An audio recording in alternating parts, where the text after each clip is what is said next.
চিকেনের এই উইয়ার্ড রেসিপিটা যে খেতে এত টেস্টি হবে আমি বানিয়ে না খেলে বুঝতামই না। খুব অল্প সময়ের মধ্যে এই রেসিপিটা তৈরি করে ফেলা যায়। আপনারা যদি এই রেসিপিটা তৈরি করতে চান তাহলে আমার ভিডিওটি শুরু থেকে শেষ পর্যন্ত দেখবেন। আসসালামু আলাইকুম। এখন বাজে হচ্ছে রাতে 12টা 21। বিশ্বাস না হলে আমি মোবাইলে টাইম দেখাচ্ছি, দেখে নিন। তো হঠাৎ এত রাতে আমার কিছু একটা খেতে ইচ্ছে করে। এখন আমি তো ভাতও খাইনি এখনো, তো ভাবলাম এমন কিছু বানানো যাক যেটা আমি ভাত দিয়ে খেতে পারবো। তো আমি কি বানাবো এরকম করে আমি ফ্রিজ খুলে অনেকক্ষণ দাঁড়িয়েছিলাম। তারপর আমার চোখ পড়লো মুরগির এই বুকের অংশের দিকে, যেগুলো আপু জমিয়ে রেখেছিল মিট বক্স বানানোর জন্য। তো আমি ভাবলাম এখান থেকে না হয় আমি কয়েক পিস নিয়ে ফেলি, নিয়ে কিছু একটা বানিয়ে নিই। তো আমি বের করলাম অ্যান্ড বরফ ছুটানো তো সহজ না, খুব কষ্ট করে তাড়াহুড়ো করে বরফ ছুটালাম। বরফ ছুটিয়ে আমি আমার মতো করে নিয়ে নিলাম। নিয়ে আমি মাঝারি সাইজের কেটে নিয়েছি। কেটে নিয়ে ভালো করে ধুয়ে পরিষ্কার করে তারপর আমি স্বাদ অনুযায়ী লবণ, দেন হালকা হলুদ, হালকা মরিচের গুঁড়া দিয়ে নিয়েছি। দিয়ে তারপর কি করব, আমি একটু টক দই দিব। হ্যাঁ, এটা আপনাদের কাছে অদ্ভুত শোনাবে, আমি কেন টক দই দিচ্ছি। আমি তো এগুলো ভাজবো, ভাজার টাইমে কেন টক দই দিব। ওকে, আমি বলছি, আপনাদেরকে সাসপেন্সে রাখছি না। আমি টক দই দিয়ে ভাজবো কারণ এটা যাতে শক্ত শক্ত না হয়ে যায়। আমি চাচ্ছি চিকেনের পিসগুলা খুব সফট থাকবে, যেটা একমাত্র টক দই দিলেই সম্ভব। ভাজার পরও যেটা সফট থাকবে একদম। দেন আমি টক দই দিয়ে ওটা ভালো করে মেখে কিছুক্ষণ রেখে দিয়েছি। ততক্ষণ আমি পেঁয়াজগুলা একদম কুচি কুচি করে কেটে নিয়েছি। এখন আপনাদের মনে প্রশ্ন থাকতে পারে আমি পেঁয়াজ কেন এভাবে কেটেছি, সেটা আমি রান্নার টাইমেই বলবো। দেখুন, আমি সবগুলা মেরিনেট করা মুরগির পিসগুলা ভাজতে দিয়ে দিয়েছি। অ্যান্ড আপনারা কড়াই দেখে প্লিজ জাজ করবেন না, এটা আমি তাড়াহুড়োর মধ্যে যেটা পেয়েছি। আর এই কড়াইটা হচ্ছে ডিম ভাজার জন্য রেখেছি, কারণ আমি এটাতে ডিম ভাজতে খুব কমফোর্টেবল ফিল করি। যদি এটা ভাঙ্গাচোরা তাও আমার খুব ভালো লাগে। বাসায় যদিও অনেক ফ্রাই প্যান আছে, তাও আমার এটাতে ডিম ভাজতে ভালো লাগে। আর এটাই আমি তাড়াহুড়োর মধ্যে পেয়েছি রাতে, তাই এটাই নিয়ে আমি কাজ চালিয়ে দিয়েছি।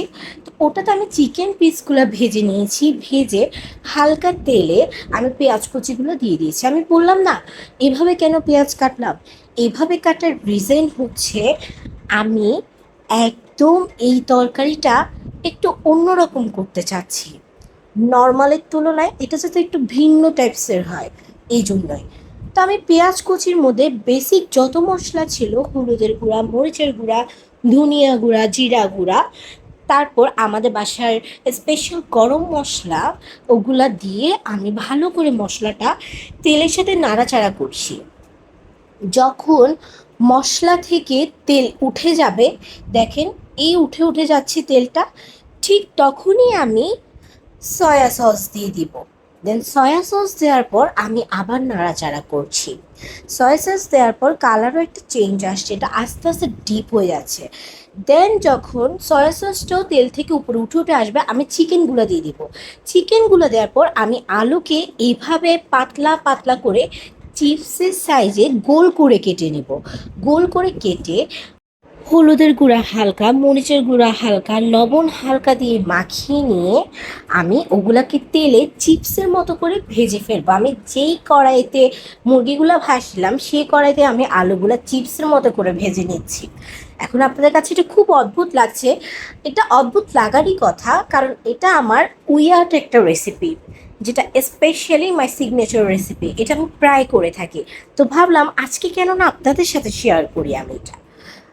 তো আমি চিপসের মতো করে আলুগুলো ভেজে নিচ্ছি, আর ওখানে আমি চিকেনগুলো সয়া সসের উপর দিয়ে দেওয়ার পর পানি দিয়ে ওটা কিছুক্ষণ মশলার সাথে কষাতে দিয়েছি।